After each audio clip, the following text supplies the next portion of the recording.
السلام علیکم ورحمۃ اللہ وبرکاتہ۔ دوستو میرا نام محمد سلیم علی بھٹو۔ نحمدہ و نصلی علی رسول الکریم، اما بعد، اعوذ باللہ من الشیطان الرجیم، بسم اللہ الرحمن الرحیم۔ خیرکم من تعلم القرآن وعلمہ، تم میں بہترین شخص وہ ہے جو خود قرآن مجید سیکھے اور دوسروں کو بھی سکھائے۔ تو دوستو، ہم تربیت کے حوالے سے نورانی قاعدہ کا جو تکرار کر رہے ہیں، اس کو پڑھ رہے ہیں، ہماری خود کی اصلاح کے لیے اور آپ کی اطلاع کے لیے پڑھ رہے ہیں۔ دوستو، سب سے پہلے آپ نے اس ویڈیو کو مکمل اینڈ تک دیکھنا ہے، اور جنہوں نے ابھی تک سبسکرائب نہیں کیا ہے وہ ہمارے چینل کو سبسکرائب بھی کرنا نہ بھولے، اور بیل آئکن کو بھی دبائے، گھنٹی کو بھی دبائے، تاکہ ہمارا ہر نئے آنے والا ویڈیو کا نوٹیفیکیشن آپ تک پہنچ جائے۔ تو محترم دوستو، آج ہمارے سبق کا عنوان ہے نون ساکن اور تنوین کے قاعدے۔ اس سے پہلے ہم نے نون ساکن بھی پڑھا ہے اور تنوین بھی پڑھا ہے۔ تنوین کسے کہتے ہیں؟ دو زبر دو زیر دو پیش کو۔ نون ساکن بھی پڑھا ہے۔ تو آئیے دیکھتے ہیں، آج ہم عنوان کے ساتھ پڑھتے ہیں۔ تختی نمبر 11، نون ساکن اور تنوین کے قاعدے۔ نون ساکن اور تنوین کے قاعدے۔ آج ہمارے تختی کا عنوان کون سا ہے؟ نون ساکن اور تنوین کے قاعدے۔ آج ہمارے تختی کا عنوان کون سا ہے؟ جلدی جلدی پڑھیں۔ آج ہمارے سبق کا عنوان کون سا ہے؟ تختی نمبر 11، نون ساکن اور تنوین کے قواعد۔ نون ساکن اور تنوین کے کتنے قواعد ہیں؟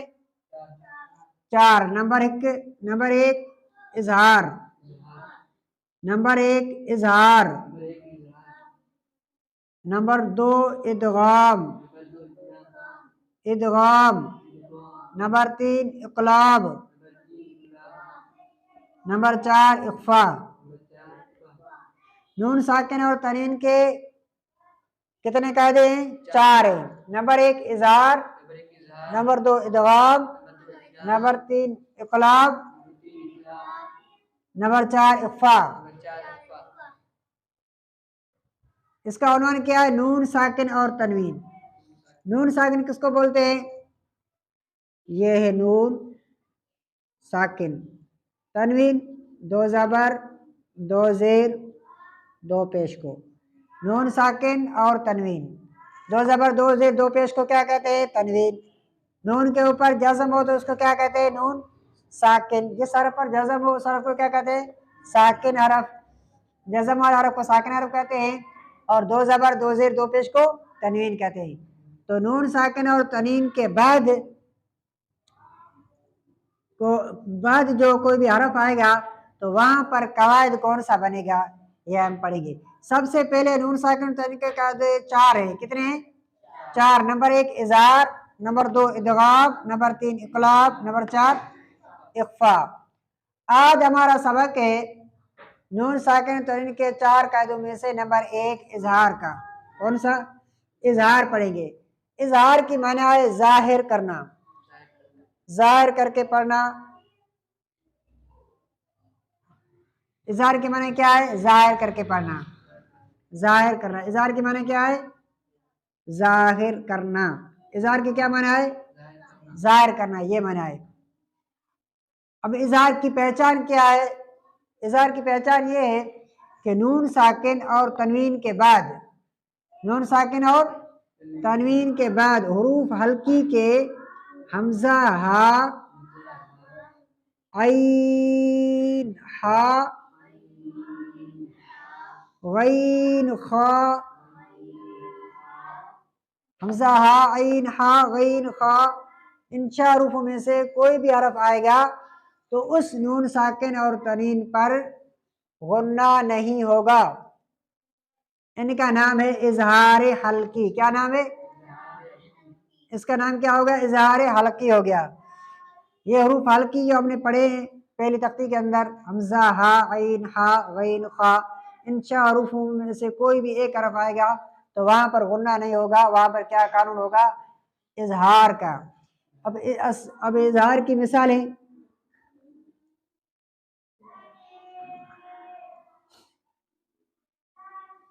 انعمت، نون ساکن کے بعد حروف ہلکی کے 6 حروفوں میں سے عین آیا، یہ انعمت نون ساکن ہے، یہ نون ساکن ہے۔ یہاں پر حروف ہلکی کا عین ہے، یہاں پر حروف ہلکی کا عین ہے، تو یہ قواعد، اس کے قواعد پر پورے شرط ہو رہے ہیں۔ نون ساکن کے بعد حروف ہلکی کے 4 حروفوں میں سے عین آیا تو وہاں پر قانون کون سا ہوگا؟ اظہار کا۔ تو پورے قرآن مجید کے اندر ہمیں اظہار کی پہچان اس طریقے سے ہمیں اس کی پہچان اور جاننا ایسا ضروری ہے کہ جہاں پر بھی اظہار ہے تو وہاں پر ہم غنہ نہیں کریں۔ دوسرا مثال اس کا، دوسرا مثال میم نون زبر من، من ہاجر، نون ساکن کے بعد حروف ہلکی کے 4 حروفوں میں سے ہا آیا ہے تو وہاں پر بھی نون ساکن کا اظہار ہوگا۔ کس کا اظہار؟ نون ساکن کا۔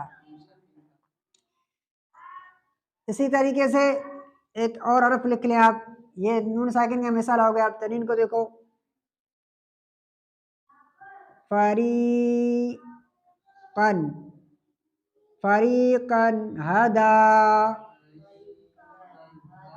تنوین کے بعد حروف ہلکی کے 4 حروفوں میں سے ہا آیا ہے، تنوین کے بعد۔ یہاں پر پڑھا ہے نون ساکن اور تنوین کے قواعد۔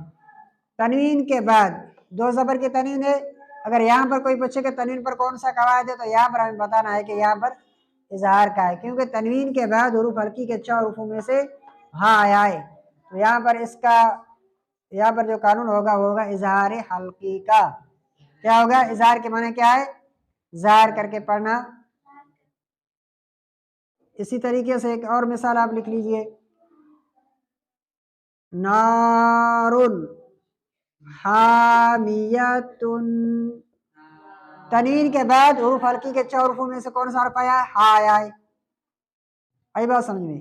اسی طریقے سے ایک اور مثال، من خیر، نون ساکن کے بعد حروف ہلکی کے 4 حروفوں میں سے خا آیا ہے تو وہاں پر بھی کون سا قانون ہوگا؟